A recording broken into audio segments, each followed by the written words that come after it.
Disk ബഡ്ജായിട്ട് കുറച്ച് കാലമായിട്ട് ബുദ്ധിമുട്ടായിരുന്നു. 4 ഡോക്ടർക്ക് പോയിട്ട് ഓപ്പറേഷൻ വേണമെന്ന് പറഞ്ഞു. അപ്പോൾ ആദ്യത്തെ കണ്ടീഷൻ വെച്ചാൽ കുനിയാൻ വരെ പറ്റില്ല, വന്നിട്ട് ഇരിക്കാനും കഴിയില്ല, ഇരിക്കാനും പോലും പറ്റില്ല. പിന്നെ എനിക്കും ആത്മവിശ്വാസം തോന്നി ശരിയാണ്. അപ്പം മാറ്റമുണ്ട്, അൽഹംദുലില്ലാ നല്ല മാറ്റമുണ്ട്. ഇന്ന് നമ്മളെ കൂടെ ഉള്ളത് കണ്ണൂർ തലശ്ശേരി എന്നുള്ള ആഷിഖ് എന്ന് പറഞ്ഞിട്ടുള്ള ആളാണ്. എങ്ങനെയാണ് യുനാനിയിൽ എത്തിപ്പെട്ട് എന്ത് കാരണം കൊണ്ടാണ് വന്നത് എന്നുള്ള കാര്യങ്ങൾ നമ്മൾ ഒന്ന് ചോദിച്ചു നോക്കാം. അപ്പം എന്താണ് നിങ്ങൾ ഉണ്ടായിട്ടുള്ള പ്രശ്നം, എങ്ങനെയാണ് നിങ്ങൾ യുനാനിയിൽ എത്തിയത്? ഡിസ്ക് ബഡ്ജായിട്ട് കുറച്ച് കാലമായിട്ട് ബുദ്ധിമുട്ടായിരുന്നു. അങ്ങനെ മംഗലാപുരം വരുമ്പോൾ സ്കാനിങ്ങിൽ എടുത്ത് ഓപ്പറേഷൻ വേണമെന്ന് പറഞ്ഞു.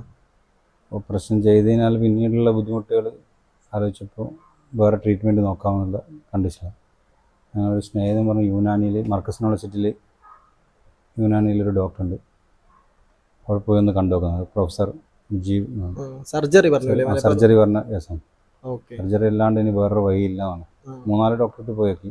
നിങ്ങളോട് വന്നിട്ട് അവിടുന്ന് പറഞ്ഞ ഡോക്ടർ മുജീബ് എന്ന് പറഞ്ഞിട്ടുള്ള യുനാനി ഡോക്ടറെ ഡോക്ടറാണ്. എൻ്റെ സ്നേഹിതമുണ്ട് ഇവിടെ ഉള്ളത് തന്നെ. അങ്ങനെ ഇവിടെ വന്ന് മുജീബ് ഡോക്ടറെ ടോക്കൺ കിട്ടി. അങ്ങനെയാണ് യൂണിവേഴ്സിറ്റി യുനാനി മെഡിക്കൽ കോളേജിൽ എത്തുന്നത്. വന്ന് ഡോക്ടറെ കണ്ടു. ചിലപ്പോൾ പറഞ്ഞ് ഡോക്ടറും പറഞ്ഞത് ഓപ്പറേഷൻ തന്നെ ആണ് ഇതിന് ഫസ്റ്റ് ഓപ്ഷൻ ഓപ്പറേഷൻ തന്നെയാണ്. പിന്നെ വെച്ചാൽ ചെറിയൊരു മാറ്റങ്ങൾ വരുത്തിക്കുക, ജീവിതശൈലിയിൽ എക്സസൈസും കാര്യങ്ങളും ചെയ്തതിനാൽ അതെന്ത് ചെയ്യുക, ഒരു പരിധി വരെ ഓപ്പറേഷൻ ഇല്ലാതെ മുന്നോട്ട് കൊണ്ടുപോകാൻ പറ്റും. അതാണ് ഒരു 70-80% മാറ്റം ഉണ്ടാവും എന്നാണ് പറഞ്ഞത്. അങ്ങനെയാണ് പറഞ്ഞു നിങ്ങൾ ഇവിടെ എത്തിയത്. ഓക്കെ, ഡോക്ടർ കണ്ടതിന് ശേഷം അങ്ങനെയാണ് പറഞ്ഞത്. ഞാനിവിടെ അഡ്മിറ്റ് ചെയ്ത് 15 ദിവസം. എന്നാ നിങ്ങൾ ഇവിടെ എത്തി? ഒരു തിങ്കളാഴ്ച. എത്ര ദിവസം മുന്നേയാണ്? 15 ദിവസം മുന്നേ. ഇന്നത്തേക്ക് 15 ദിവസം മുന്നേ നിങ്ങൾ ഇവിടുന്ന് പോവുകയാണല്ലേ? ഡിസ്ചാർജ് ആയി പോവാ. ഓക്കെ, നിങ്ങൾക്ക് എന്താണ് ഇപ്പൊ 3 ദിവസത്തിന്റെ ട്രീറ്റ്മെന്റും കാര്യങ്ങളും ആയതിനു ശേഷം നിങ്ങൾക്ക് എന്ത് മാറ്റാണ് ഉണ്ടായത്? എന്തെങ്കിലും മാറ്റം ഉണ്ടായിട്ടുണ്ട്? പുരോഗതിയാണ് ഉണ്ടായത് അല്ലേ? എന്താ പറയാ, ഒരു റുക്കുവിലേക്ക് വരെ പോകാൻ പറ്റാത്തൊരവസ്ഥയായിരുന്നു. ആദ്യത്തെ കണ്ടീഷൻ എന്ന് പറഞ്ഞാൽ കുനിയാൻ വരെ പറ്റില്ല. കുറച്ചൊന്നും നടക്കുമ്പോൾ എന്താവും, കാലിന് കംപ്ലീറ്റ് വേദന ഇറങ്ങും. നല്ല വേദന നടക്കുമ്പോഴത്തേക്കും. വന്നിട്ട് ഇരിക്കാനും പോലും പറ്റില്ല. ഇരിക്കുമ്പോൾ വേദന സഹിച്ചിരിക്കണം. ഫസ്റ്റ് ട്രീറ്റ്മെൻറ്റ് 1-2-3 ദിവസം വലിയൊരു പ്രതീക്ഷയില്ലേ, കാരണം അതേ പെയിൻ തന്നെ പിന്നെയും ഉണ്ടായിരുന്നു. തെറ്റാവും തോന്നില്ല എന്ന് ചോദിച്ചാൽ പിന്നെ വലിയ ചെറിയൊരു മാറ്റങ്ങൾ കണ്ടുപിടിക്കണം. പിന്നെ എനിക്കും ആത്മവിശ്വാസം തോന്നി ശരിയാണ്.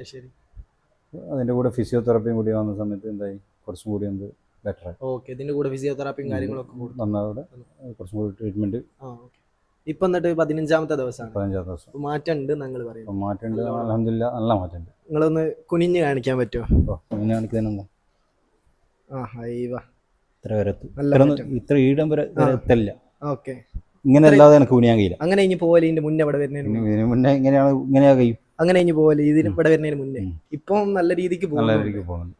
നടക്കുന്നതിന് എന്തെങ്കിലും ഒരു പ്രശ്നമില്ല. കുറെ നേരം ഇരുന്ന് കഴിഞ്ഞാൽ അതിനിടയ്ക്ക് ചുമന്റെ ചെറിയൊരു വിഷയമുണ്ട്, അതുകൊണ്ടുള്ള പ്രശ്നം. വേറെ അൽഹംദുലില്ലാ ബാക്കിയെല്ലാം ഓക്കെയാണ്. ഇനിയും കുറച്ചും കൂടി മാറാനുണ്ട്. അത് ഫിസിയോതെറാപ്പി ചെയ്തുകൊണ്ട് ഫിസിയോതെറാപ്പി കണ്ടിന്യൂ ചെയ്യാൻ വേണ്ടി. അപ്പം ഇതാണ് യുനാനിയിൽ വന്നതിന് ശേഷം 15 ദിവസത്തെ ട്രീറ്റ്മെന്റ് എടുത്ത ആഷിഖ് എന്ന പേഷ്യന്റിന് പറയാനുള്ളത്.